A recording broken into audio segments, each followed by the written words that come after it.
Hello, everybody, and welcome to Exploit Hash Podcast, where we're doing things. So, fiatjaf, are the inscriptions an exploit? Or are they using an exploit? And is it a bug? It's an unfixable bug. Is an unfixable bug a bug?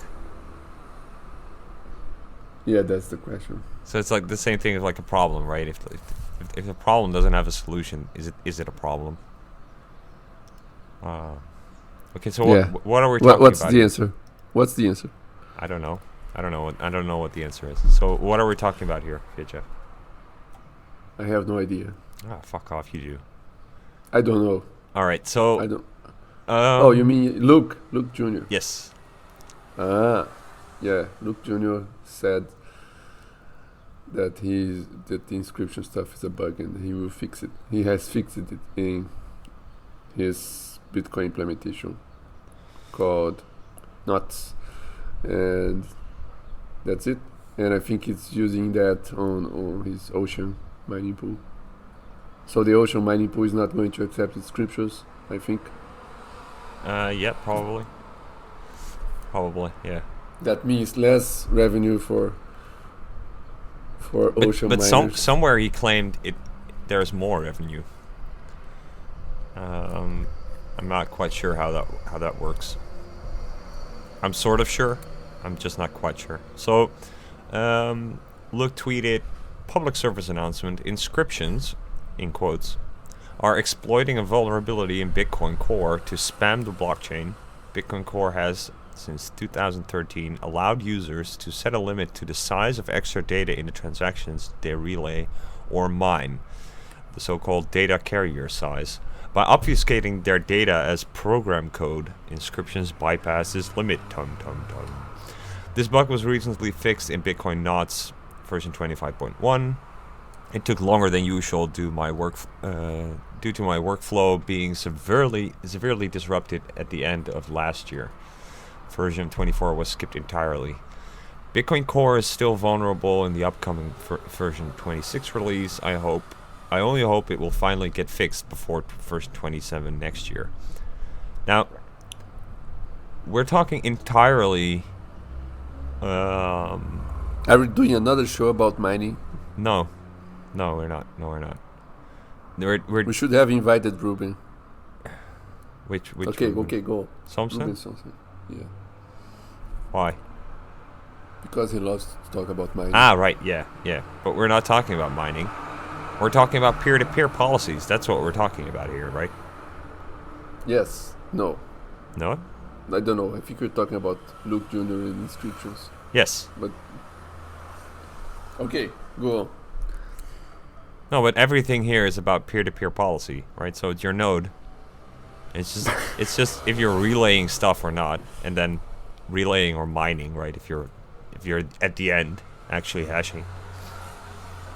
So no, because you can use something else like to communicate the transactions. Right. So how is I don't get it. I just don't understand what the whole point of this is. So the point of the data carrier size thing, right? That's a personal preference. When you are what does that do? So that allows users to set a limit on the size of extra data in transactions they relay or mine. What extra data? What is that?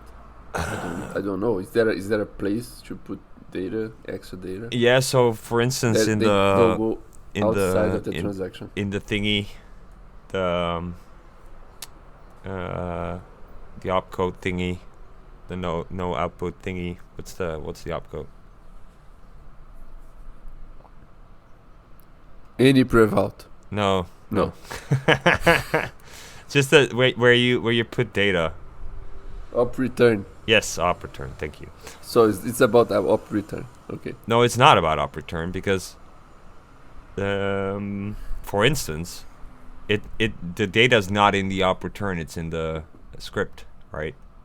So that's what he's complaining about. He's like, you're putting data in the script, and my setting here only looks at the other stuff. And But op return stuff is data in the script. It's just that the op return is a script operation that everybody recognizes as impossible to be spent. right, Every time there's an op return in the script, it's not spendable. right. Okay. But I'm not sure if the data is in the... Is the data in the script itself? I think it is. I think it is the data and then op return and then the script ends. But the data is I there, see. everybody can see it. I see. Anyway, so but none of this matters in the sense that I still don't understand what Luke's point is here. Because it's only... Damn, it's my stupid phone. Oh my God damn it. I probably pressed snooze instead of turning it off. All right. So, but I still just don't get what the thing is, because it's like a node. It's a P2P setting. No, it's just for you personally if you want to. I just don't understand what his point is and what he tries to do here. Well, everybody running that will not relay these transactions. Right. Everybody running nuts, right? Right. And his mining pool will not mine blocks with these transactions. So, can I then extrapolate that and assume that Luke's position on what's the replace by fee thing is that he's not for like full RBF? No, I don't think I don't see the relationship. Well, because the whole point with the RBF thing is that it's bullshit, the RBF flag, right? Because miners can do whatever they want, ultimately. Yes. And the same thing here. In this case, he is deciding as a miner to not mine something. Yes, that's fine. Or as a node to not relay something. That's also fine. Yeah. But what does it help? It's still it's still getting into the blockchain. Not in his blocks. And if everybody else decides to not mine, then it doesn't get into the blockchain. Right, but that's one but it's not a consensus rule, so that's not how Bitcoin works, right? The point of Bitcoin is that the censorship resistant is that it is going to get into the blockchain. If it's not able to get into the blockchain, then Bitcoin's not censorship resistant. Well, we can make a consensus rule that prevents transactions paying Yes, we to could. whatever. We could. Yes, we could. And what is the new, what is a soft fork consensus rule, if not just everybody deciding to enforce that? Yes, but then it's a consensus rule, but it's not currently. Okay, you just don't see that the way he's doing this is going to achieve anything that he wants, right? Like you think he's just wasting everybody's time and money. Well, I'm not sure to what extent he's wasting anybody's money, but I just don't He's kind of not reaping the profits from mining these things. Well, yeah, I guess, yes. But I just don't get what the point, what is he trying to do other than, it's like, okay, I don't like this, so I'm not going to trying to make a point, maybe.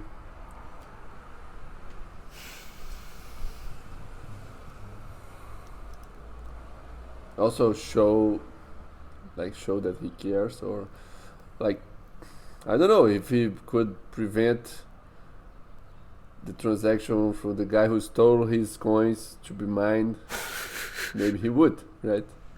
But then the next guy would mine it, but still it wasn't him. Maybe that's what he thinks. I don't think it helps anyone. He could at least have taken the fees, the fees back. But yeah, it's just a... Yeah, it's like, okay. Like, I get if you... I get that you can have like personal opinions and you can express those personal Like opinions. if you don't like some company, Right. because the company does something and then you don't buy the products, Right. what are you doing there? So it's like I get all that. It's just that why? Why? What are you actually? I don't know. I just don't know. I just don't understand. I just don't understand. I just don't understand. Do you think we ought to fork, soft fork in order to make sure we don't get drive chain? Yeah.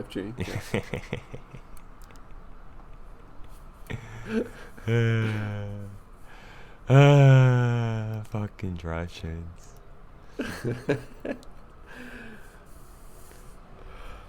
In other news, so people might forget that we are a StarCraft podcast, and today I played Stormgate.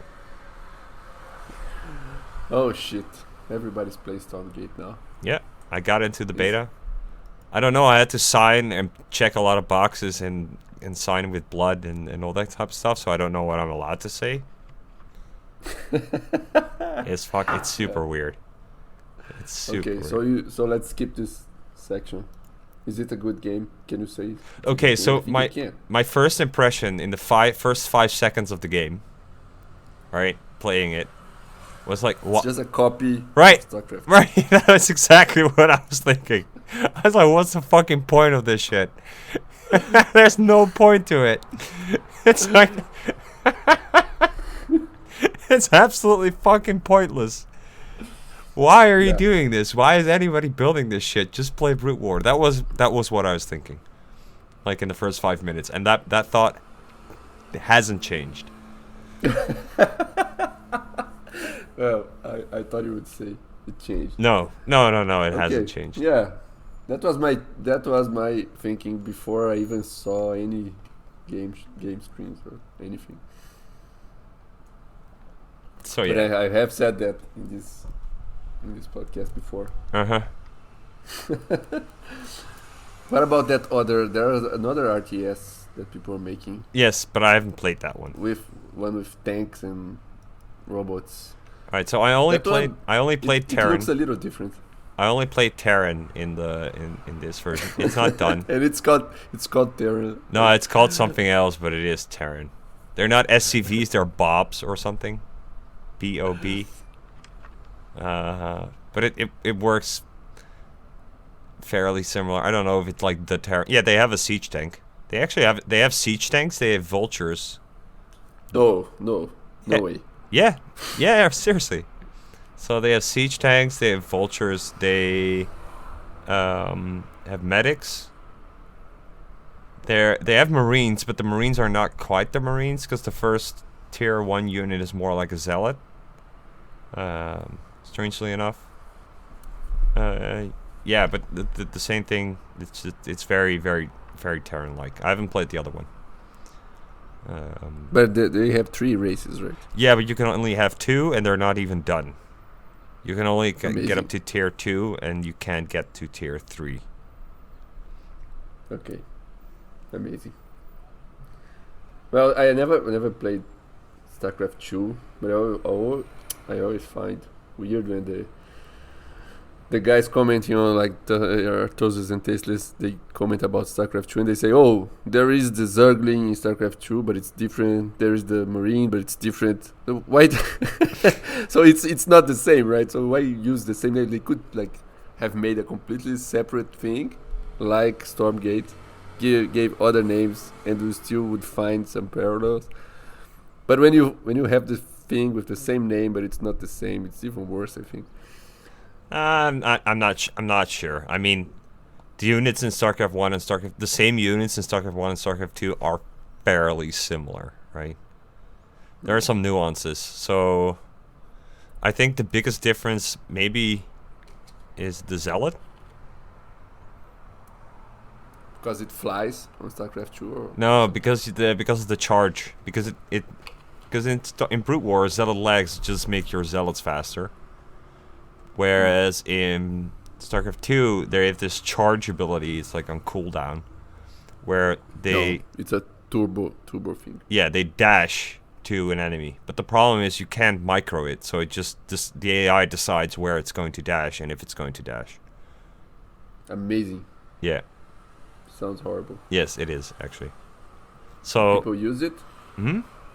People use it. Yes, because it makes your zealots a lot stronger, so of course people use it. Okay. Oh, it decides to use the dash ability whenever it wants. You don't have to click. Right. Is that it? Right. Okay. It's on cooldown, and if it's available and it's in range, and it's supposed to attack something, then it just dashes to the thing in order to attack it. Marines are fairly similar. I mean, you have an upgrade where you buff the HP a little bit instead of a range upgrade. Stim is the same. So yeah, no, I don't think that there are a lot of differences between the units. I wish like they made a new thing instead of just remaking the old game again. Like they could have invented some new way to play. Well, otherwise there's no point, right? Well, but people want the same thing. Like I think that's what they said and what people were asking for. Like, oh, give me the same thing, give me StarCraft 2. Right. But with new names, new colors. Right. So I don't particularly like the art style. I don't like the art style. I think I like the heroes thing, like the Warcraft 3. They tried a new thing with the heroes. It sucked. Yeah. Right. But at least they tried. Yeah. It sucks, but at least, yeah, sure. No, I agree. So I think they're doing heroes in the other game, and I don't think there are heroes in this one. And so I personally I like playing campaigns and the single player, right? Because then you can listen to podcasts. No, I actually can't because there are like cutscenes and there are like things and stuff and whatever happens, so I have to. So you like playing campaigns because you hate podcasts? No, I see. It's something I have to deal with because that I can't listen to a podcast, and I have to dedicate my time to it. That's the same reason I haven't played the Doom Eternal yet, or finished Doom Eternal yet. I've played Doom Eternal, got stuck because I got pressured by my brother to put it on the hardest difficulty setting. He's like, because he's always like, so if it's not on the hardest, then you're not actually playing the game. You have to put it on the hardest difficulty setting because that's how the game's supposed to be played. Then you're playing Doom Eternal, and it's like, fuck this, dude. Fuck this shit. I don't like playing against computers. Like this is like if the computer wants, it can beat you a million times if people put in the effort to make a very good computer. Mm-hmm. So there's no point. No, so the thing here is like the problem with Doom Eternal, it's like a very good game, but it forces you. I think what they did well with Doom Eternal, which is also the reason why I don't quite like it, but I understand why it's good. The game forces you to play it completely, right? You can't just go around with a shotgun and just bunny hop and just use your shotgun and shoot everything. Just the game doesn't work like that. And it forces you to go through all the mechanics of like you need to use your chainsaw because that gives you, I think, ammo. Been a while. And you have to use this type of, and when you finish them this way, they give you hit health, and if you finish them that way, they give you ammo. And you're continuously low on health, and you're continuously low on ammo. So you're like, I see. And you have to use all the different types of guns and all the different types of situations, and they're like, because each enemy type has like certain weakness that you need to use in order to kill it. So you need to use everything available to you in a certain sequence and order, and then have to execute it well to not die. It does that really well. The problem when you start playing that game on the hardest difficulty settings that your margins are so freaking thin that you're forced to play like how the game is supposed to be played. Yeah, I just at some point it wasn't fun anymore because I got stuck, so I never played it again. And one of the main reasons I'm not playing it is because I can't just listen to a podcast and play that game. I see. So because all the podcasts suck. I agree with that. So I have to dedicate my focus. I'm not. I can't get a complete dedicated focus for video games anymore. I don't know. It's not happening. Because you're old. Yes, because you're I'm old. old. Yeah. So. Because I'm old. We're old, fiatjaf. Yeah. I think we should try playing.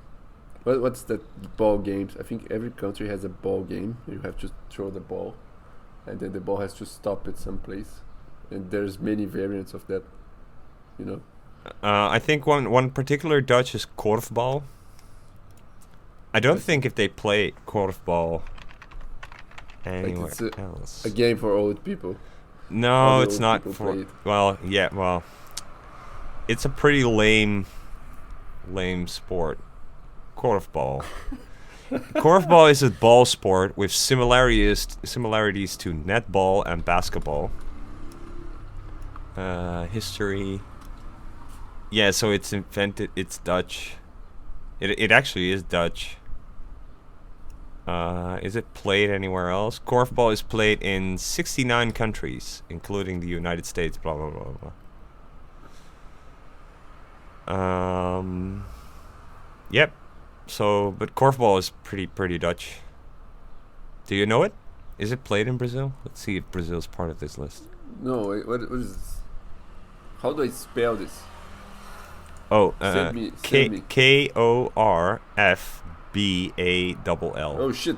Oh, I don't know the letters. K-O. Course. Well. No, I don't know how to spell this.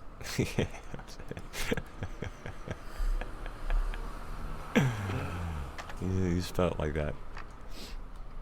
So a korf is a basket. So it's like basketball. No, this is not what I'm talking about. What it is a ball. You throw the ball, and the ball has to end up somewhere.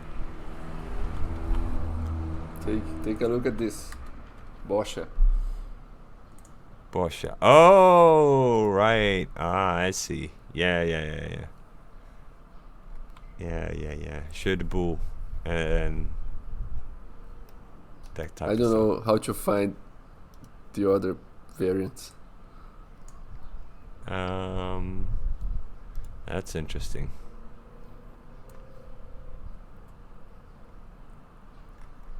Yeah, it belongs to the boule similar family. to curling that they do on the ice. Yes. Well. Okay. Oh, you meant that. You meant that one. Okay. All right. It's so boring. Yes, that's indeed what old people play. You are correct. This is indeed the game that old people play. But the thing I would like is, to play this. like the older I get, the more I understand. It's like being called a boomer is actually. It doesn't hurt you. It's like, yeah, that's correct. I'm a boomer. Fuck you. I'm completely comfortable in this. I'm here throwing steel balls on the grapple field. Enjoying my pension. I don't even have to work anymore.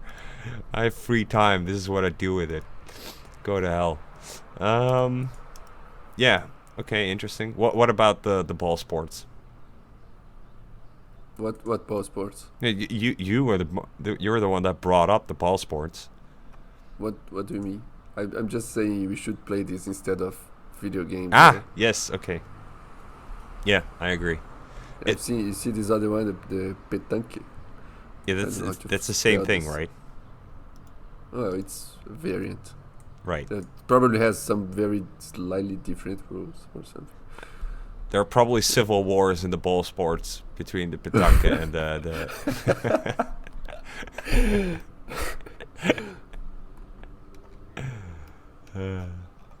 Yeah, but you actually can't be a boomer because you can't backdate your birthday. That's so. true. Yes, but it's just a matter of time, and then you are like what?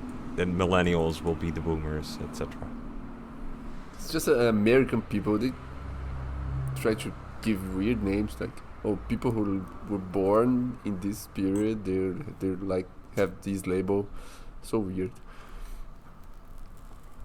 Like imagine someone trying to invent a name for every generation since the beginning of the world. Right.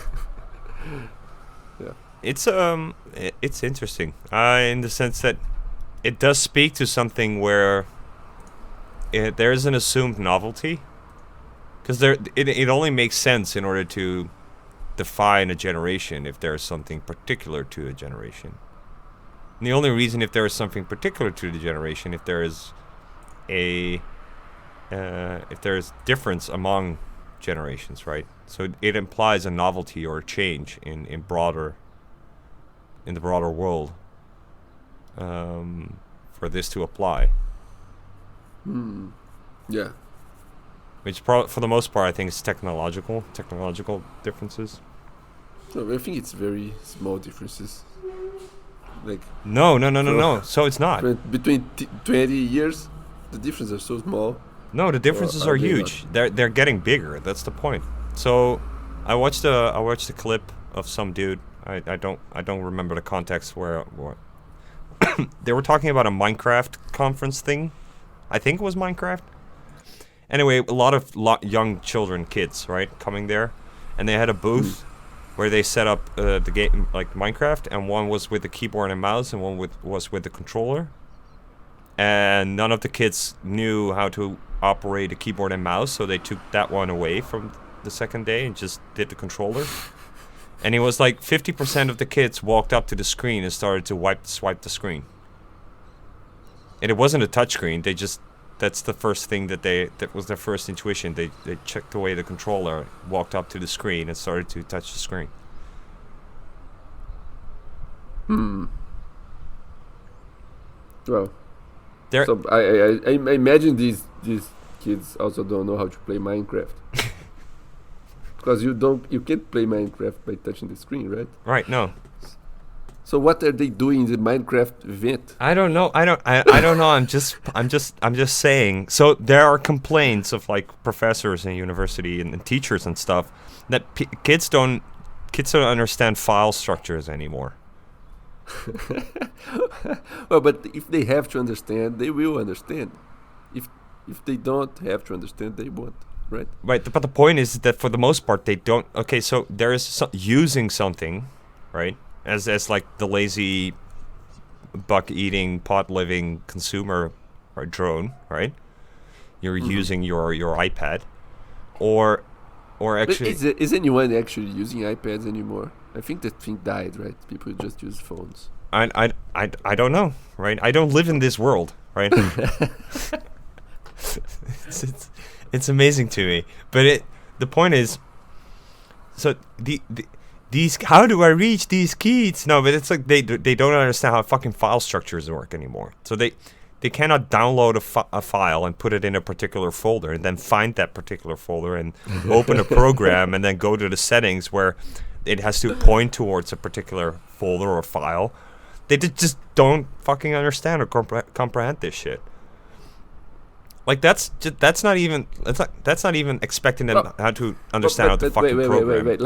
Like 20 years ago, the amount of people that knew what a file structure was, like how to operate a computer, was very small. True. 20 years ago? It's still, dude. 20 years ago, it was fucking everyone who interacted with the computer. No. Everyone of your age, but everybody above your age didn't know anything. No, everybody above my age had to know how this shit worked in order to operate the computer 20 years ago. 20 years ago is not that long ago. It's just 2003, dude. Yeah, 2003, there was there were not many computers everywhere, right? No, it's still people are not using computers for work, or like people just use phones to chat or whatever they do, right? No, in 2003 and there 20 were like years a lot ago of computers. you were a teenager or something, and the adults didn't really have to use computers for important things. How many years ago? 20. No, okay, so okay, And you live in a some were shithole, but trained- like in the non-shithole parts of this world, people were using computers 20 years ago. For what? fiatjaf. For what? For what? What were they using? No, I know. There were some people using. No, but not some what I'm people. saying Basically, is that every was a freaking small- household had a computer 20 years Right. ago. And what people did with the computers, they wrote stuff on Microsoft Word or Excel. Yes, Or yes, and they chatted in Windows Messenger, and no, there was no Windows Messenger in 2003. oh, right, of course there was. No. Yeah, maybe. But then who chatted? Yeah, Like, maybe. who chatted? No, it was just young people who were chatting. MSN was released in 1995. fiatjaf. Okay.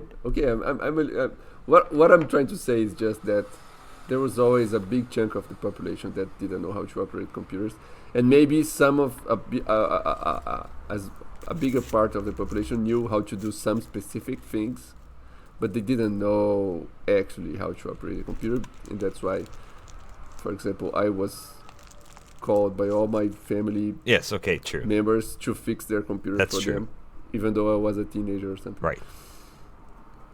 Right. That's what I'm saying. And now the part of the population, the chunk of the population that actually knows how to operate computers, is still the same people who were teenagers that in the year 2000.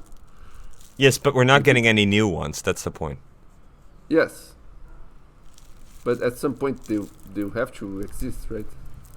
Maybe we are getting some new ones. What? There was a guy with a 16 years old that was fixing lightning using Rust, and I have never heard from him again.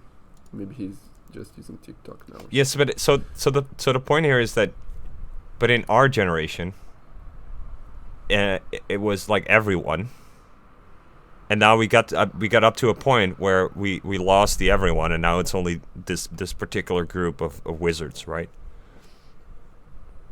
So it started with the wizards. Everybody from our generation still knows what a file structure is, and most people are still alive. I'm quite sure that most people of our generation know how a file system works. That's what I'm saying.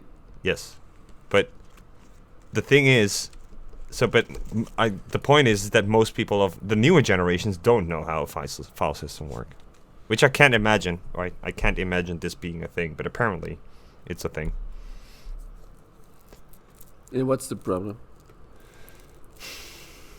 So I think it's a remystification. I think we're seeing it on many fronts, right? You also have the mystification of AI, which is not even mystified. I mean, it's mystical to begin with,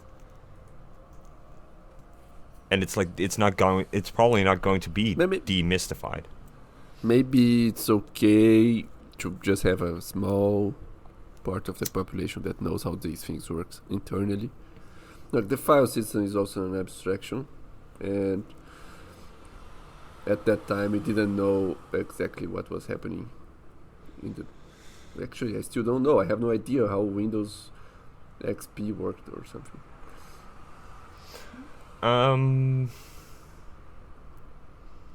What yeah. So I'm Well, what worries me more is that the people are used to these online services, and they don't know anymore what their own computer can do. So I get the argument. The problem is, would you make the same argument for writing and reading literacy? Reading and writing. For a very long time, that was only a bunch of people who were able to read and write. Yeah, and I think that was better. Because the way these monkeys write today, Jesus Christ. Well, that's well. They destroy the language. You're probably happy because the literacy rates are going down. No, seriously, like seriously going down. People are getting retarded. But they can read fast, and they can also write. What's horrible because then I must read. Yes, but they can barely read and they can barely write. And you say that they can read. They can probably read a street sign, right? Or like the menu from a restaurant. But they probably are not capable of reading and then subsequently understanding or dissecting like a fairly above average complex news article. No, there are no news articles that are worth. No, that's not the fucking point. The point is, right? Yeah, but was that ever different? Yes. Was there a time, yes. magical time in yes. which everybody could read? Yes. When? Like the last fucking century? Nah. Yes. I don't know. Well, I do. I don't think. And I'm telling you. That's true. The thing is that you, because literacy is expensive actually to get like a basic level of literacy among your population, but it is required in order to function within modernity, right?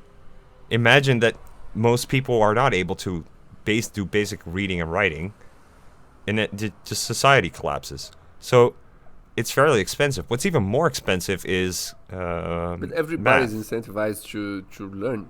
Like, No, they're not incentivized. They're forced.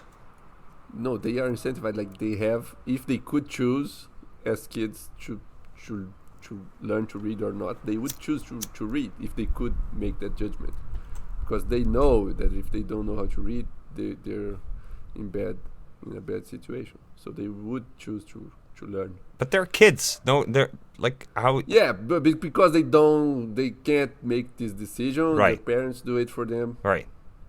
Yeah. Well, the state The actually, parents- in the state, because you're like forced to go to get schooling. It's irrelevant. One The way state, or the another. state always makes the wrong decisions. Yes. In this case, maybe the good decision is not to go to school. Okay, so then the next level is like math skills, basic math skills. That's more expensive to get everybody up there, but you also need that to function in modernity. Like up there, how much? Like you can add 2 to 7. I think that's enough. That's more than most people. Can Yeah, do arithmetic. probably, and it's Arithmetic fine. is enough. I don't know. But I think these things are simple, and if the person needs, they can learn. And most people already don't know much more than that, I think, and I think we're fine. No? So I am very worried about these things like the civilization and stuff. Even though I live in an uncivilized country, I am very worried. But now I'm trying to think about the other way. Like maybe it's not that bad. Maybe it's just as it always has been. well, in a sense, sure, but then we have to be honest about it. It's like, okay, we're going back to feudalism. No, that's not what I'm saying. Yes, that is what you're saying. They're going to be peasants. They're going to be serfs. No, we're just staying Yes, my as lord. we were in the Done. last 100 years. Okay. Have you seen that video? Like YouTube showed it for me. Like Tesla's watching Warcraft a guy 2? play Warcraft 2. Yeah. Yeah. It was so bad. Yeah, I agree. Such a boring game. No, it wasn't Like, you boring. know, I remember very playing boring. that shit for a lot. Like, I spent so much time in the map editor of Warcraft 2. Yeah, I also did that. I have some glimpses For the Alliance. of memory. For the Alliance. And apparently it's impossible to play humans. Everybody has to play orc because the humans. Aren't they Oh, exactly this? No, they're not exactly the same. But Orc is better? This is going to happen with StarCraft. You can only play Zerg. Other races are going to die. One day they'll figure it out. And then the only thing they'll do is for pooling but that's the game, for pool. Yeah. But then Blizzard was going to launch a new patch that will allow people to attack on the Dark Swarm. It Or should. maybe make the Hydras It should. attack. Dark Swarm should have, like, seriously. It could have been just 1 damage, right?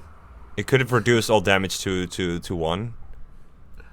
Or you could, like, as Artosis says, like, make the SCV attack be not ranged. Right, something shit like that. It's so fucking bullshit. But no. Dark Swarm. They should have put up like armor. Also, the Hydras are too cheap. They're too cheap.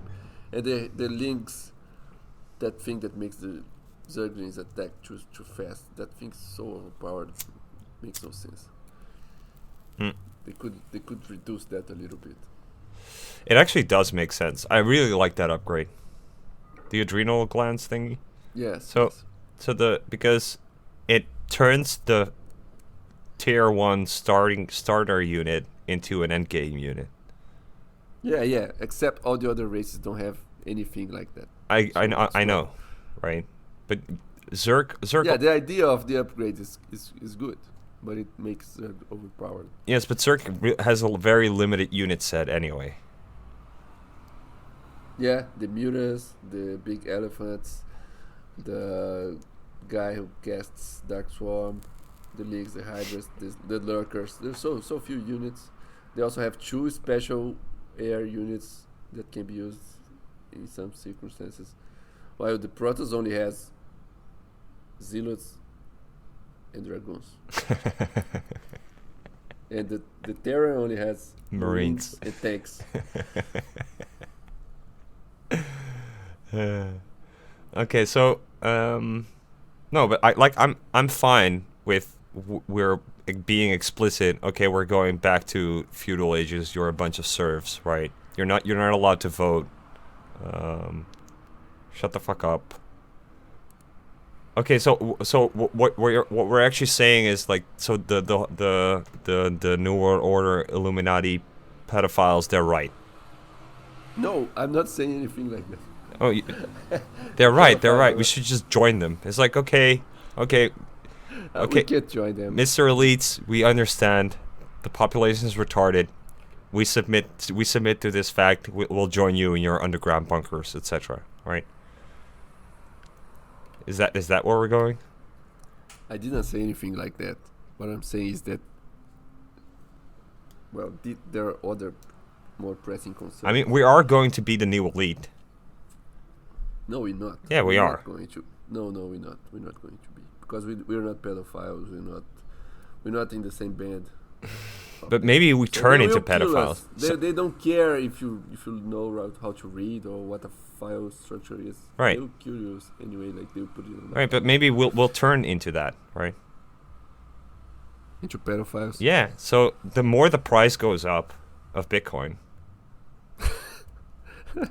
the lower the more you feel the urge to become a yes, pedophile. the lower our age preference for sexual partners drops. I think there's probably like a correlation there to the point where you're like, oh fuck it, I own a private island, now I have to abuse people. But we can't publish this on YouTube anymore. Why not? Is that a thing? I don't know if that's because a thing. they will give it a premium badge and put it on the higher. We cannot. Oh no, we cannot monetize our episodes anymore. No. Instead, they will give us the double because we're defending the Right. pedophile ring. Right. Yes. We're gonna get promoted on the front page. We're trending. Yeah. No, I don't know. I'd like people. I like for most people to be able to read and write and calculate. And the thing I is, also would like that. But I think most people are not interested. And I think forcing is worse. Like, why would you force someone to learn? I don't know. this is such a stupid take, right? I really hate this about you and all the other stupid people. Seriously, that's not. That's not the fucking human condition, right? You're not born. Well, I was born in a. Well, wait. I don't know how to say this, but I was always interested in things that the peers of my age were not interested in. Yes. And I was never able to get the things. Like I was never able because I was not smart enough to learn by myself. So for a long time I didn't learn anything that I wanted. I was forced to, like in school, for example, I was forced to learn the thing that I already knew with all the people that were not interested in learning at all. So it was just a waste of time for them and for me. Yes. It's just retarded, just stupid. Yes, I agree. But the thing is that you are a marginal phenomenon. You should just shut the fuck up about it and suck it up, right? But they didn't get anything from learning, like how the whatever worked. Well, most things that they teach me in school, I also don't know. I also didn't learn. And even though I got good grades in school, I have no idea what the topics were. Yeah, I think that's not true. I think that's a lie. I mean, they developed your heuristics more than you probably recognize. My heuristics, true. Yeah, maybe. Okay. So, but it's just not that the whole perspective. That's not the human condition. It's like you're not born this as a baby of 1 day old, and you're like this sovereign individual who carries all the responsibilities of every single aspect of his own life and can contemplate in full consciousness all the things and do due diligence and that kind of shit. Like, no, you're born part in of a structure, like a family and a tribe or a community and all that type of shit. And stuff needs done, and you need to be trained and developed in order to be a useful member of society. And we're gonna force you into that position because we don't have any fucking time for bullshit. And things have developed up to a point where we're not gonna like throw you off the rocks at 6-year-olds if you're like a botched product, but we probably should, and etc.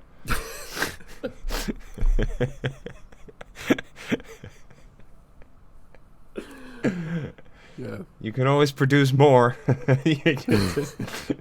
Don't cry over spilled milk, people. This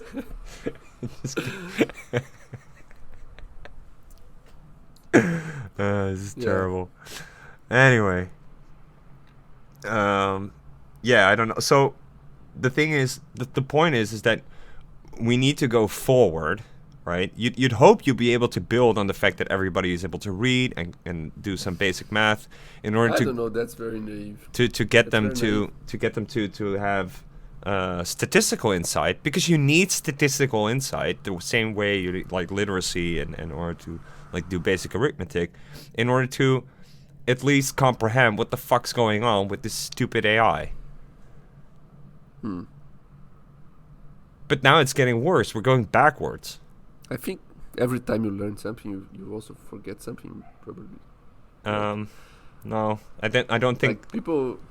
Maybe Like the memory thing, for example, when people learn how to write and read, they lost the memory.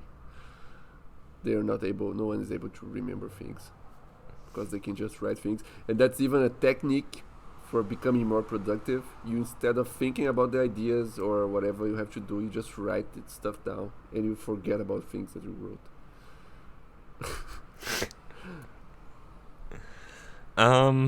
Yeah, in some sense that's true, but this is the reason why I don't know if that's the reason, but I like listening to things more than reading. Because you're lazy. Yes. Well, yes, that's correct. I'm lazy. Yeah, me too. Listening is much more enjoyable. Much less work. Yeah, but I'm still able And to also, read. So I got a book I am for not. Sinterklaas, right? Really? Yes. I asked for the book because I don't read, right? I never read any fucking thing. But I asked for a book because I was like, okay, this is an interesting book. But I didn't know how big the book was until I got it. Yeah.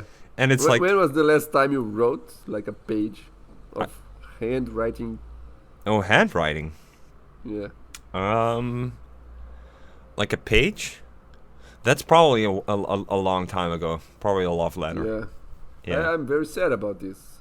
Yeah. Even though the way I draw the letters is not very pretty, I still like the idea of doing it. Well, I lost the ability to write cursive. I think they call it cursive. Yeah. Yeah.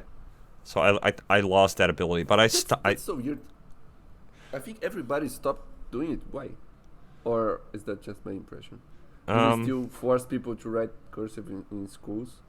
No, Because I remember being in school, yeah. and everybody was writing cursive, and I said, "No, fuck this shit! I don't want to write cursive anymore." And then I started writing, like I started copying the letters from printed. Right, just write the individual letters. Yeah. Yeah. Yeah, I do the same. But the thing with cursive is, if you're actually have to produce a lot of writing, it's more efficient, and you get less cramps and shit, I think. But the problem is that I'm left-handed. There's That no. explains why you're so smart. I'm not sure if it does, but the it's the problem. It's impossible to fucking write anything in cursive because you always you smudge out because your hand follows the stuff that you write, so your hand just goes at the wet ink is a. It's terrible. Yeah, I never thought about that. Why didn't you learn to write backwards?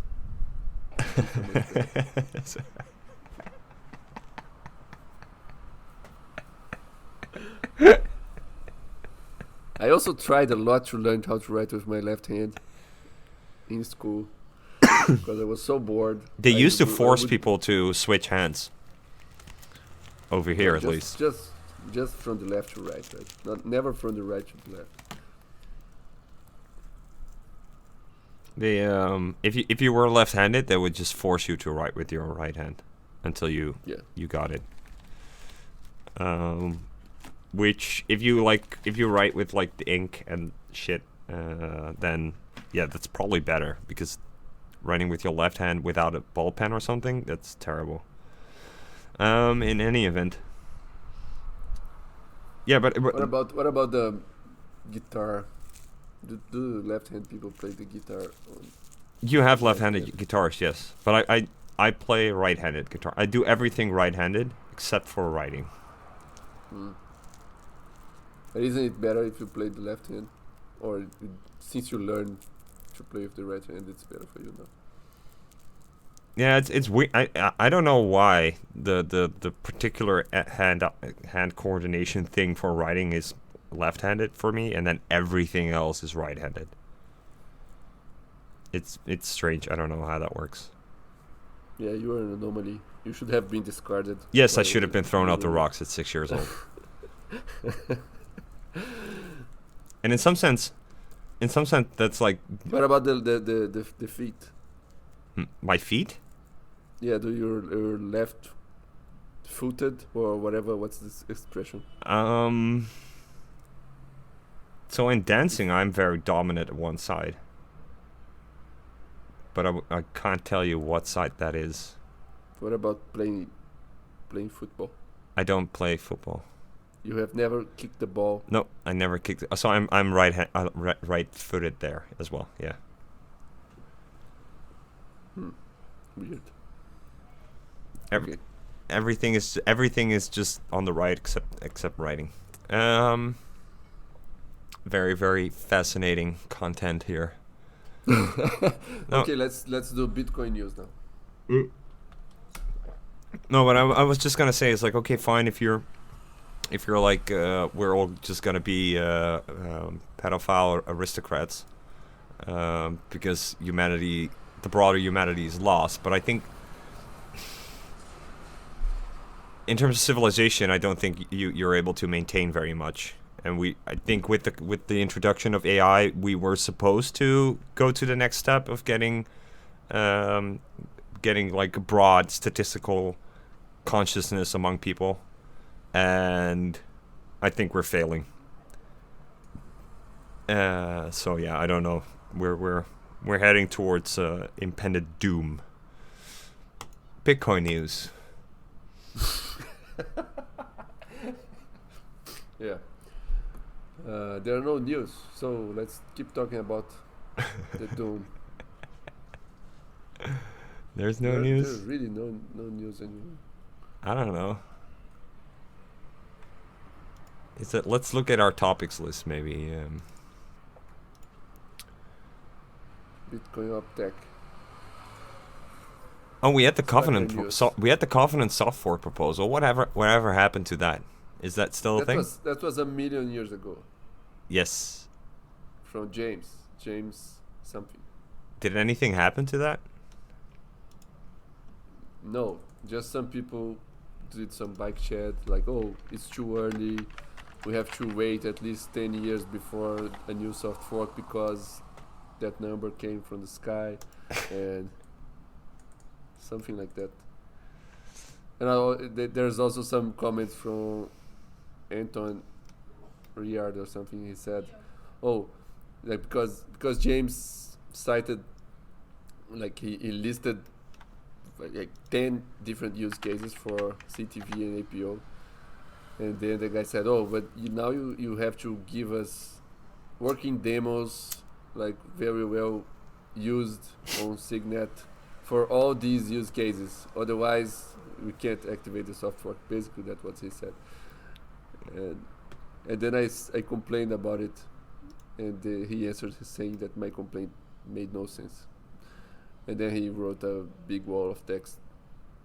I think the walls of text, they're a technique to prevent people from joining the discussions. Of course, because nobody is able to read anymore. So you just throw up a wall of text. It's not worth reading. That's the point. Yeah, and then James, the guy who proposed the soft fork, he had a kid, I think. He kept posting pictures of his wife pregnant, and I think he had the kid, and then he just left the room.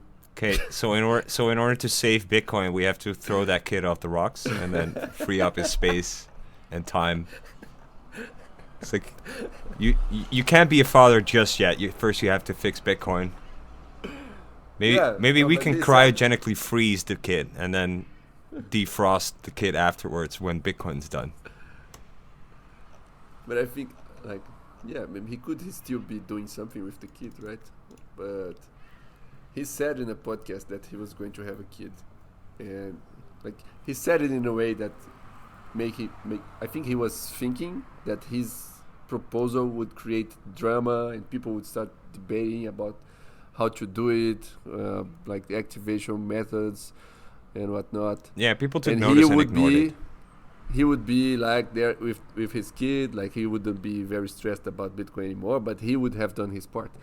He would have set the things in motion. But what actually happened was that even before the kid was born, the topic has already died because no one wants soft forks. Yeah. Okay.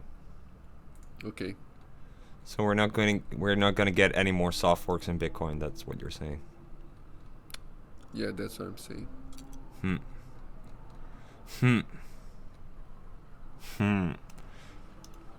So the another topic is the mempool and the fees. That's a thing. Is that still the ordinal stuff?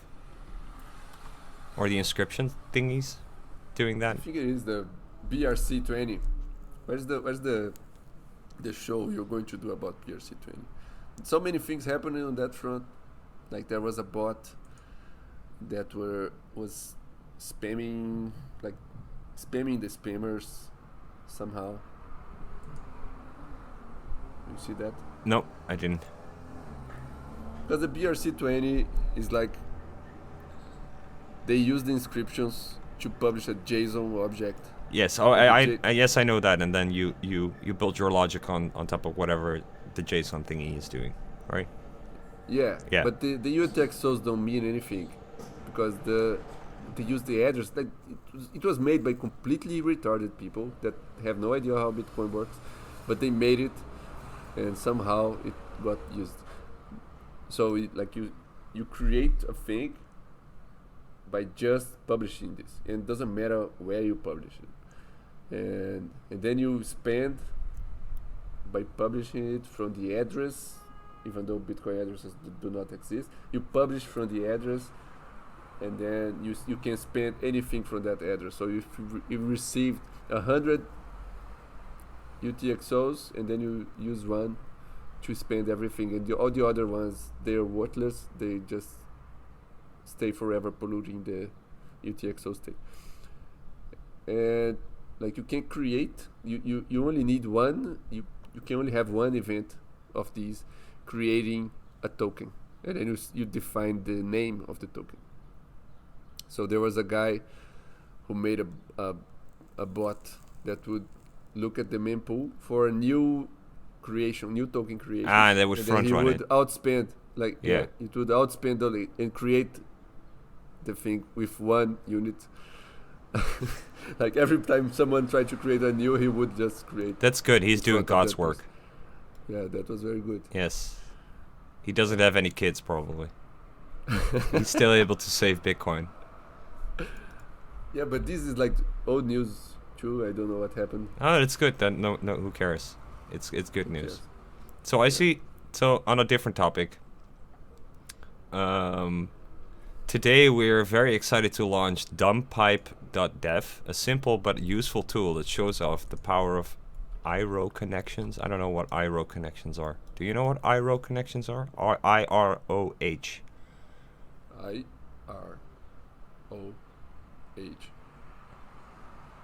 iroh. There's an example iroh. of using a dumb pipe to stream video between two computers. The thing. Can you send me a link? Okay, I'll send you a link. iroh is that thing that was supposed to be a IPFS replacement. Oh, okay, I see. And then they switched to not be a. Yeah, it's these guys. They were making it. They switched it to not be an actual IPFS replacement anymore. But, like, how is this different than just using IP? Okay. Is it an overlay It's on just top? Is like an abstraction of a IP? What is this? Yeah, it probably uses some Like DHT the IP address? Because what I'm looking at is to like... find the computers and open a connection. Let's try. Can we try it? It looks very similar. Are you still there, by the way? Are you there, Constant? I think I clicked him away. Hello? What were we using? Oh, we were using Jitsi.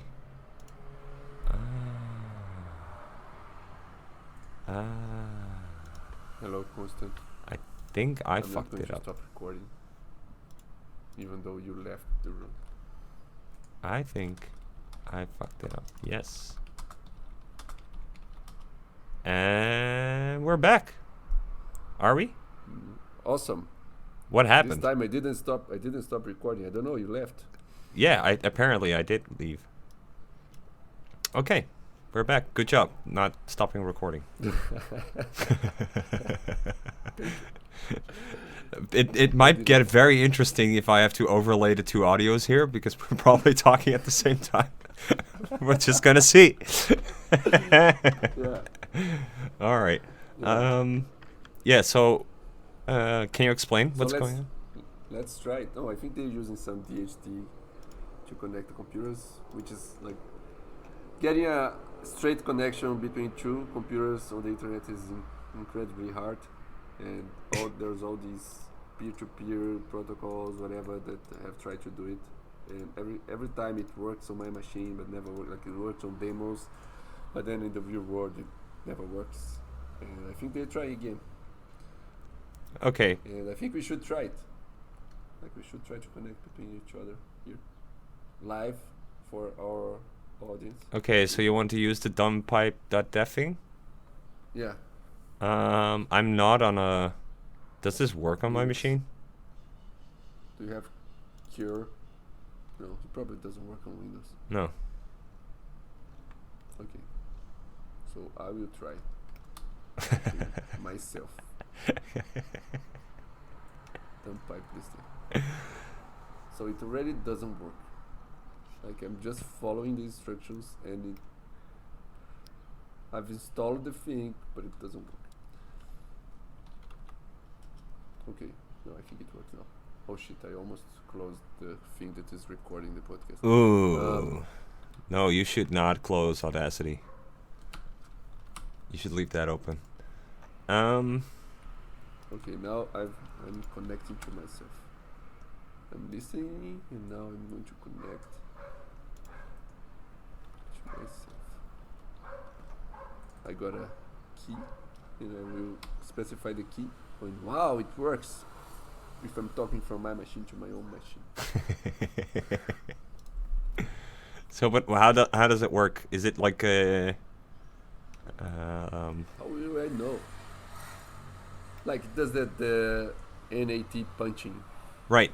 Because the real problem is that there are no IP addresses for everybody, so they invented this NIT thing. That is, they give an IP address to your router, and your router creates internal IPs for the other devices on your home. Uh-huh. And everybody is doing that. So you can't open a connection. I can't open a connection directly to your computer because your router wouldn't allow that. Ah, I see. Yeah. Well, or I have to do port forwarding, right? Or you have to do port forwarding, yes. Yes. And no one knows how to do that. That's true.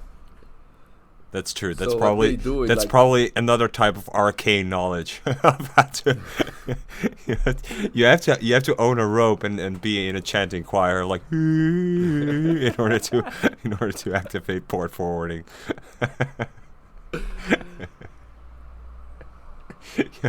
you have to light a torch and go to the dungeon of your like go to your dungeon where your router is or your modem is in order to do this shit. Yeah, people knew how to do these things before. That's what I think when I say like for example, there's a bunch of UX specialists that say, oh, users don't know how to do anything, so you shouldn't have them do anything. Like Okay, so every single UX person is somebody who should have been thrown off the rocks at 6 years old. I agree because they say these things and then they just want to make everybody dumber and dumber all the time, and then the next generation is even dumber, and you can't use the things that were created before because people are dumb to understand them. Yes. So I don't think that's the correct approach. The correct approach is to push people into learning, force them by making a very good thing that they have to learn how to do in order to use. Okay, whatever. What? Why do I have to explain this? I don't even know what they're doing here. So, but they do this NAT punching, which is you have to use a third-party server somehow that the both peers, like if we both are under the router, we both connect to this other thing, and then this other thing says, oh, like peer A, you have to use the port. Like it uses the already established connections as coordinates for like. Anyway, when you open a connection through your router, it's like how phones work or used to work, right? With the like at the center, you have these phone centers, and you had like literal plugs. Do you know what I'm talking about?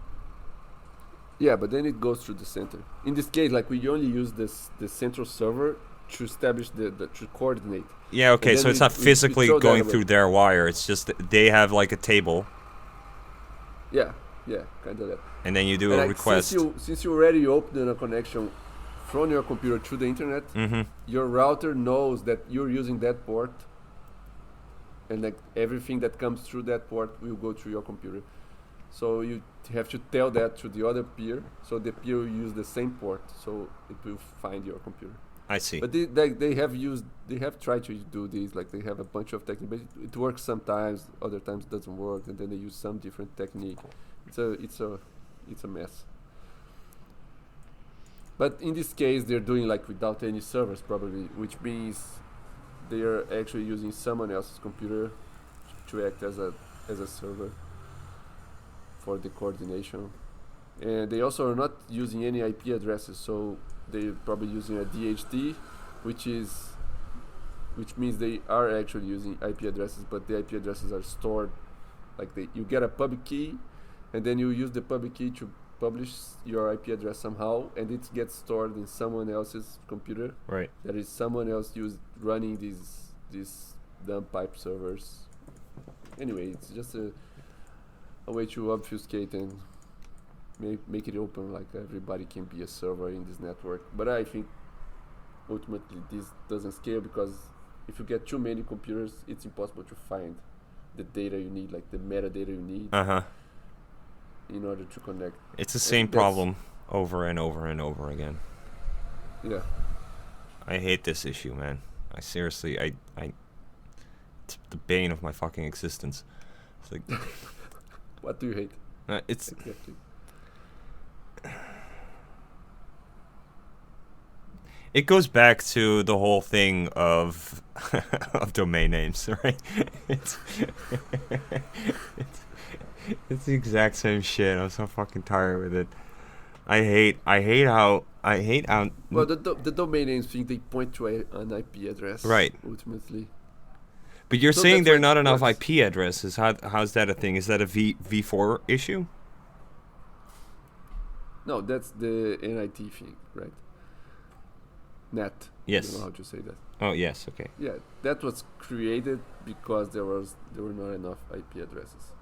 Like with IPv6, we could get rid of it, Right. net, but no one uses IPv6, so Is that actually true?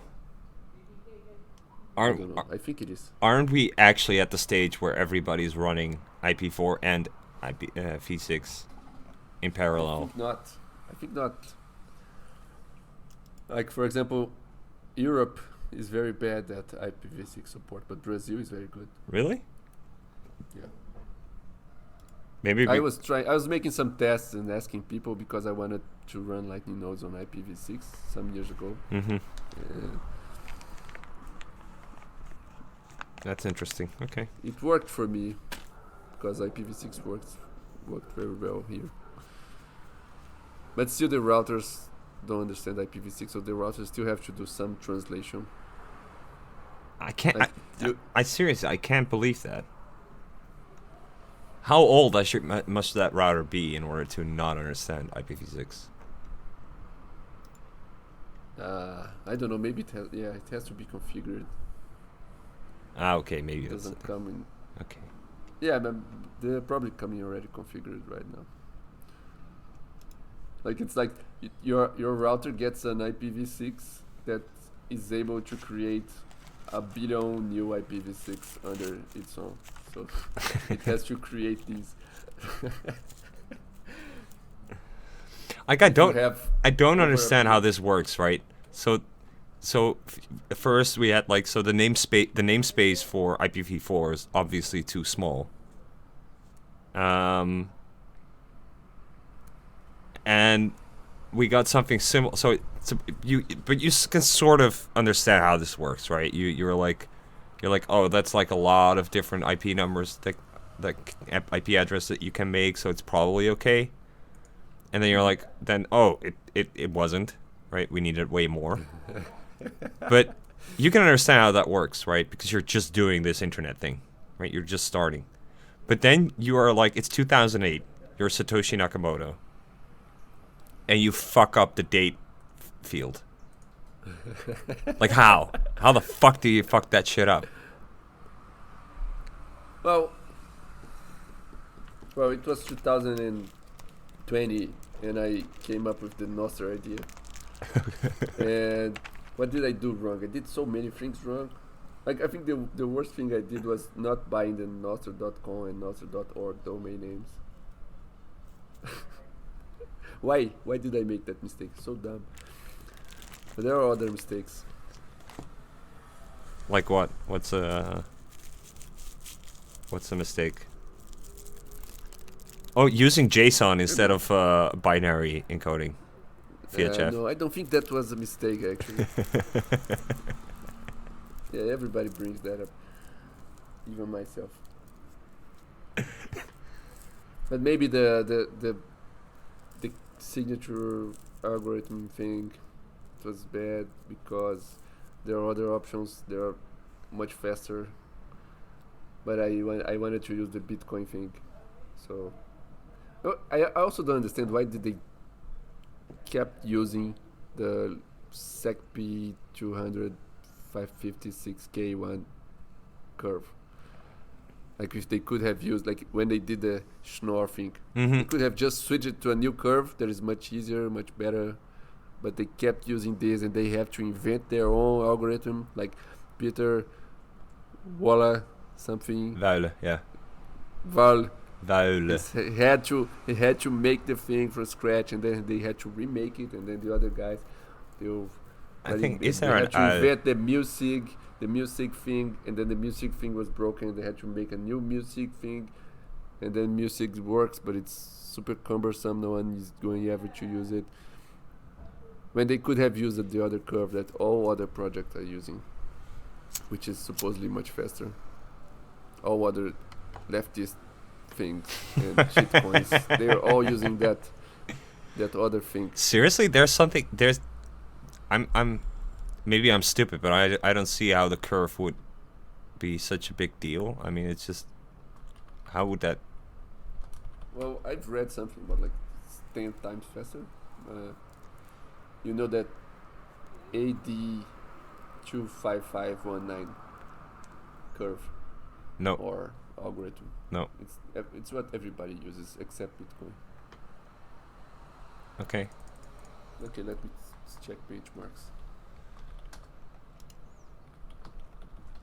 I would have to read up. I don't, because on my intuition, it wouldn't actually matter what curve you'd use. That's just the coordinate space thingy, right, which you're plotting against, right? So how would that make it different?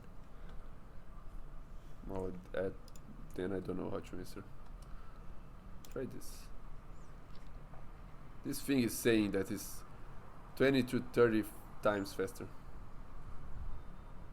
Okay. Okay. And that's just the curve? Well, I think the algorithm is slightly different, but it's the same idea. But I don't know this. Okay. Yeah, I think it's just the curve. Yeah, the curve parameters are make it very different, I think. Oh, Google changed it. Google changed its look, apparently. It maybe happened a long time. Why am I on Google? Oh, because you send me the Jesus Christ. I'm never on Google. I like shame. People of this planet, fiatjaf uses Google. No, I actually use Kaiji. No, you use Google. The link that you sent me is http://www. Because Kaiji is google.com. You wouldn't be able to use it because it's paid. You don't have an account, so you wouldn't be able to click. Oh, right. Oh, right. You linked me that search engine. Is it good? It's very good. Very good. How much is a query? It's very expensive. That's a problem. You're right. It's over 1 cent dollar per query. Yeah. But you actually don't make so many queries, but I think there are some months where I go over my quota, and other months I stay below, and the credits don't go to the next month. So it's kind of shitty. Yeah, but they accept Lightning now, so. Oh, they do. Oh, that's good. But you still, so they accept Lightning, but you still have to buy the credits? Yeah, you have to buy the credits. And they don't carry over to the next month? They don't carry over to the next month. But if you pay, it's because I'm very cheap person. I'm paying the cheapest plan that gives you 300 queries. I see. But if you paid the double, like it's $10 per month, I think you get infinite queries. Yes, but then you're paying. That's like another subscription of $10 per month, dude. Yeah. Just like another one. I don't know. I don't know what other ones, but because I don't pay for anything. But you don't. But whenever you get a job, you have a lot of money, and then you can pay for this. Even when I had a job, I still pirated everything.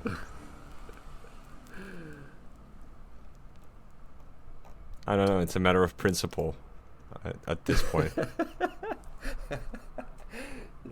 I agree. Well, I pirate a lot of things. I shouldn't, right? No, I should. Because I don't believe in property rights. Intellectual property rights. I really wonder who those people are that create all these torrents and shit and stuff, and why and what their incentives they is. Do it all for free. Yeah. It's so weird. It's amazing, right? Isn't it? I think it's. And they put subtitles on things. Yeah. You don't, right? It's so crazy. And there are so many things to put subtitles on, and they do it for everything. Like even old things, they do it for everything. Yes, so but crazy. fiatjaf, you are aware that it only takes a couple of years, and then that goes away because nobody's able to write anymore. But the point of subtitles is gone as well because nobody's able to read them anyway. So the whole notion of subtitles just disappears. And you don't need them anymore because you have an AI that can just change the movie into a different language. I hope that doesn't happen. It's already happening. Subtitles. Really? You seen the Spotify thing? No, I don't use that crap. I don't use Spotify. Well, me neither, but they had like a promotional thing. It's like you can change the podcast into any other language. That sounds like a horrible nightmare. And I think these people are going to be miserable. People that use this. And I don't want them to be that. Well, it's interesting because so what is actually happening? I mean, first we all So they keep the voices, the Yeah. original voices. Yeah. And it's like the person talking another language. Yes. Oh shit. So first we had Well, the quality of the translations is already very bad. Written translations. well, very bad. I mean, what are your expectations here? Okay, come on. It's so bad. No, it's very bad. It's not because it's 100% possible to accurate. It's understand. so fucking bad.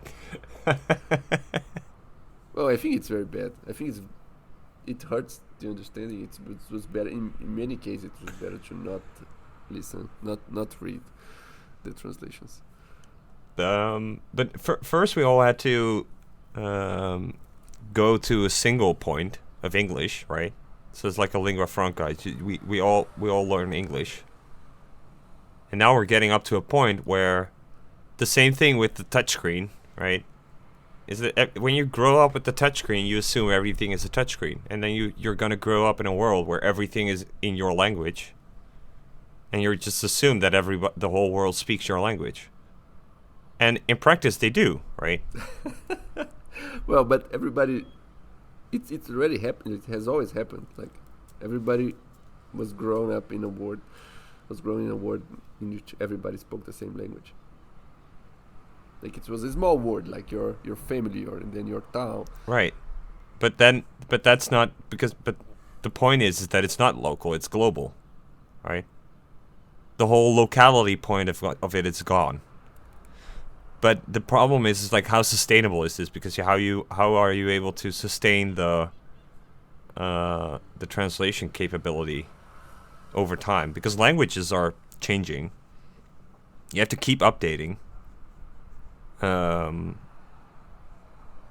I hope languages keep changing, and also I hope that the AI doesn't start changing the language by themselves, and then we are forced to keep up. So I think, this is ultimately. And then if you travel, if you meet someone that doesn't speak your language, you have to put an AI to translate. This already exists. You can put like an earpiece in, and then it. No way. Yes. No, it doesn't work. No. Yes. And then you send that thing to China, and then some Chinese will translate it for you. Yes, some Chinese person is sitting there behind a computer, and then very quickly, in real time. No, but this. So, but my point is that what is it going to base these translations on? And Other translations. Hmm? Well, it will base it in other translations made Right. by other machines. Right. So then, Or the same. yes. So, but now it's based on on human translations, right? Because there are a lot of translators that do a lot of translating, and they take that and they incorporate it, and they keep it up to date. But then that's gonna die down, so nobody's gonna do that anymore. So that means that over time the resolution is just going to shrink, and the language is going to simplify. And so the AI will change the language. It will make it. It will dumb it down. And are you fine with that? No, it's terrible. Okay, thank you. At least you find it terrible. Yes, like me. but okay. So that's my bias, right? I'm just being a whiny little bitch. I have to accept that this is the way the world works, and tomorrow I will join the pedophile club and accept that this is the fate of the world. You don't have to accept it. Somehow, Bitcoin will fix this. I get yes. Well, we can come up with some convoluted reasoning of like because we can express value, and because we can express value, we can I do can only hope, trades like, and. My hopes is that Bitcoin can probably fix many of these things, because if you take the printing press power from the pedophiles, they are not able to invest so much in shitty AI stuff. I don't know, maybe. But it's too late. We don't have drive chain, Bitcoin's dying. So we already lost, probably. Well, I do think what I think at least is an interesting thought exercise is the this notion of a machine economy, where you can, let's say you just throw an AI into the wild, and you give it like incentives, and the scoreboard for its functioning is the amount of BTC it has, right? So more BTC is more good, and less BTC is less good. So it will kill everybody in 1 week. Yeah, in order to optimize its Bitcoin holdings. Yeah, it will just extort everybody. It will produce like it will buy a bunch of Boston Dynamics robots and then go door to door, beating everybody up for their private keys. Yeah. And then they will get the Borg Collective. So Bitcoin is going to create the Borg Collective. That's what's going to happen. But then once you have so wait, this is it. So Bitcoin is a system that removes trust. So Bitcoin is a system that facilitates coordination by removing trust, which subsequently then allows for this machine consciousness in order to have a value interface with humans, right? In order to judge its performance, and going off of that metric, it will take over the planet and create the Borg Collective to the point where there is absolute trust, right? Because if you have one mother brain, all the other people are just drones. So there's an absolute trust relation there. So we went from one extreme where we coordinated, where we removed trust, to in order to facilitate the thing where we are now coordinating based on absolute trust.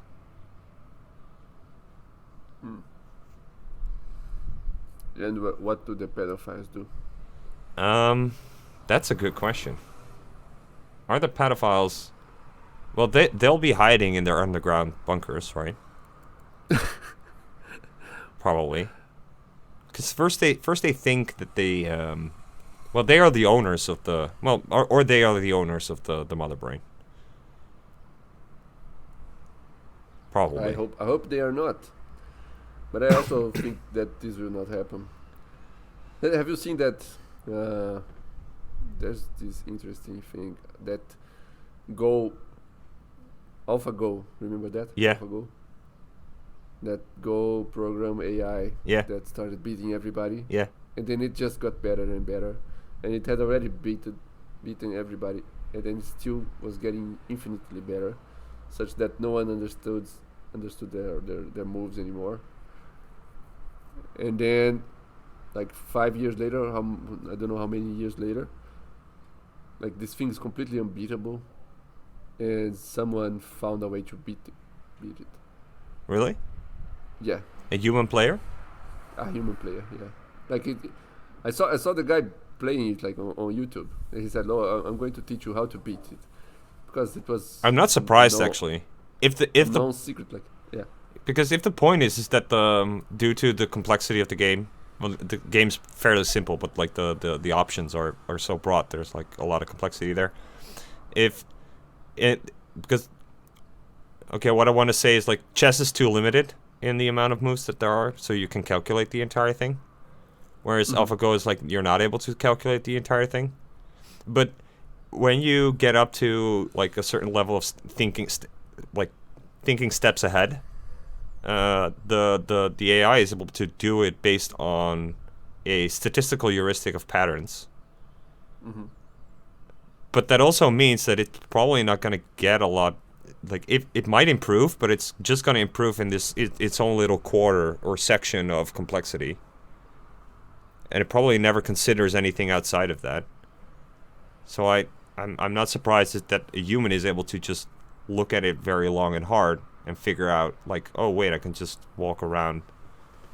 I don't know how they figure out, but this is like we could call it a bug. But it's like if you play in a certain way, the AI will think it's winning, Yeah. and then you do a move that the AI realize it has lost, and then it quits the game. Yeah, because it's still a bot, right? I mean, if you... Yeah. But then I was thinking like, if this translates to like, if people start using AI for very essential things in the world, and then someone finds a bug, and then everything goes to shit. A bug like that. Yes, but that's like the main thing with the self-driving cars, right?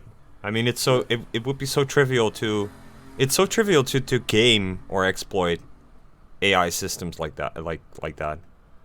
Yeah, it's the same thing that people do with ChatGPT. Yeah. Like they tell ChatGPT to do things that it shouldn't be able to. Right. Yeah. So it's but so the only way that you can actually get people to understand what's going on is that they have some statistical knowledge. So have you seen the Wolfram explanation of the ChatGPT thing, or like the large language models? I've listened to one interview in which the guy explained it. More or less. He has a video.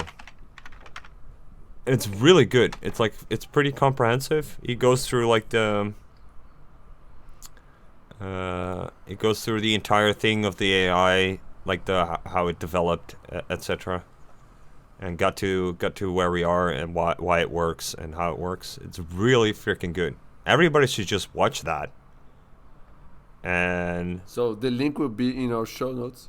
Oh no, we don't even have web page, or we do. I'm trying to see if I can find it. Oh, he has a lot of stuff on ChatGPT, actually. But I watched one video. It's pretty long. It's like a couple of hours. He goes through the entire thing from start to finish. And I don't know if it's my bias, but it's you can follow along. You probably need to, like, the only reason I can follow along fairly simply is because I already knew all the stuff, so that's cheating, right? But I guess if you're a semi-capable human that's not in the pool that should have been thrown off the rocks, then if you put in some effort, you can get there. And that would make it a lot better because this shit needs to be demystified, right? If there's something I hate, it's mystified technology. The same reason I hate it when people do it with Bitcoin. Well, I remember being on the queue to vote on some Brazilian election shit, and then the people were talking in the queue, and they were saying, "Oh, I think this was many years ago." But the guy was saying to the other guy, "Oh, I've installed this app that shows you the election results."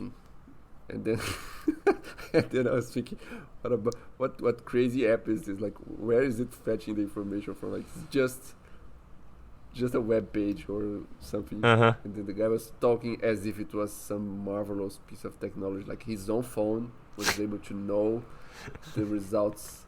Like, yeah, it was so boring, so horrible.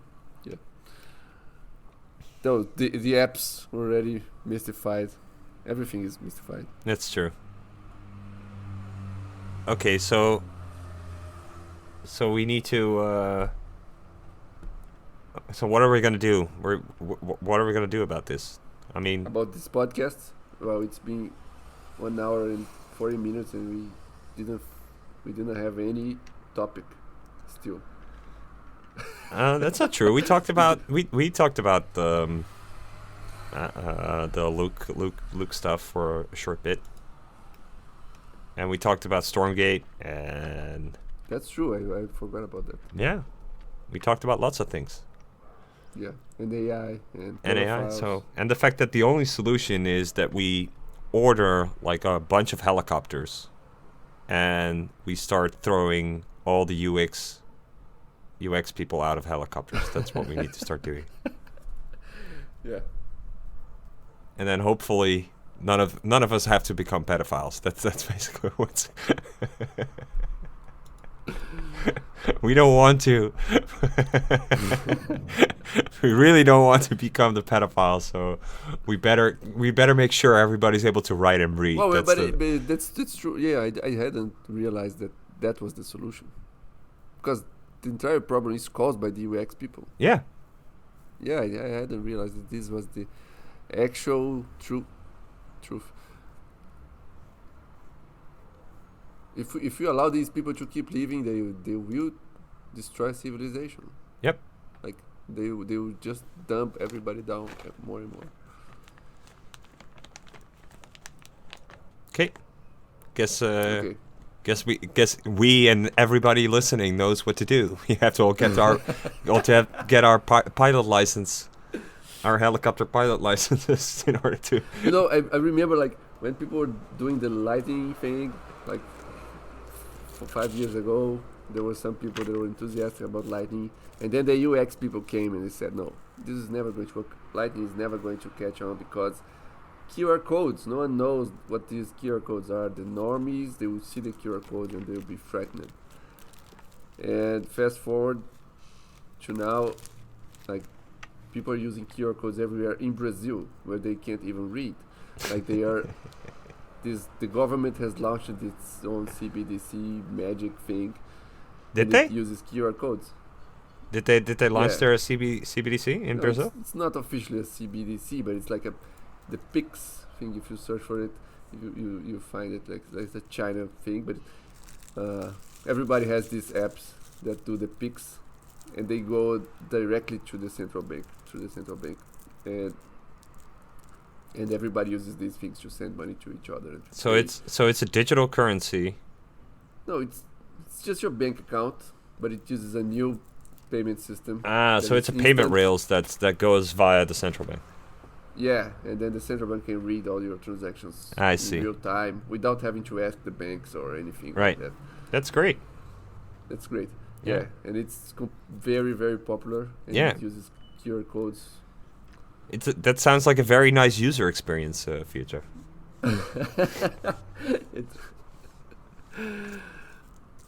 Yeah. And we don't have this in Bitcoin. Like Bitcoin was never so popular because we didn't activate drive chain. If we had activated drive chain, the PIX would have never existed, because in Brazil everybody would be using Bitcoin right now. I don't know if I mentioned this the last episodes, whatever, but I had to do an international payment, and I don't recall if I ever done that before. And while I was doing that, I was like, Bitcoin is a lot easier than this shit. Well, yeah, I agree with that. But the UX people, you know what they're going to say. I was like, if people are able so to go easy, through all like, this bullshit, and it's like, then, you know, Bitcoin is easier, actually Even easier internal than this. payments, like internal bank payments, they're so hard. Except now with PIX, everything is easy. But before PIX, it was so hard in all other countries that don't have the PIX system. Yeah, still Bitcoin is still much simpler, much easier. And you know what PIX means? It's a PIX. And if you search for the meaning, the official meaning from the Central Bank of Brazil is, it's a name that is cool. Seriously? Seriously. It sounds cool. It That's sounds why cool people say- because it has an X. Yes.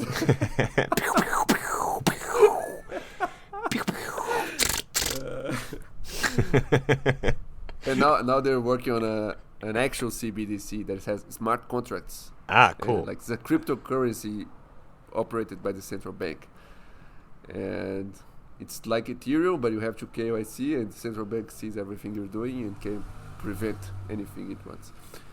And it's called Drex. Also with And an X. Again, the name has the same explanation. But that's Giga hard to Chat, dude. believe.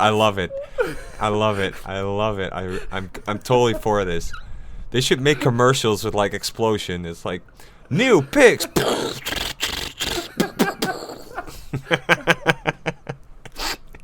It's like a chopper getting.